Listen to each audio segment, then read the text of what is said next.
The Rockwood School District currently has 23 of 37 locations with HVAC systems that exceed 20 years in age.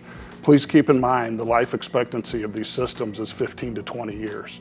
So how did we get in this position? The Rockwood School District has a long history of depending on bond issue funds to perform cycle maintenance replacements such as HVAC. This isn't uncommon in other school districts, but there are two consequences to doing so. One, you pay interest on the improvements that you're making for general maintenance. And two, if you're not successful or don't pass a bond issue for an extended period of time, you can end up in a situation like this.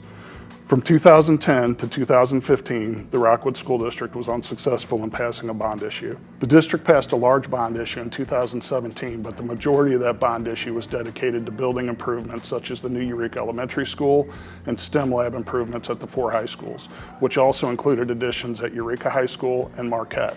This left little capacity for cycle maintenance HVAC replacements, and that's part of the reason we're in the position we are today. So if you take those two large gaps, that's 11 years of deferred maintenance as far as our HVAC systems go. That's why it's imperative to separate the funding source from bond issue and cycle maintenance so you can establish a dedicated fund annually to make these cycle replacements.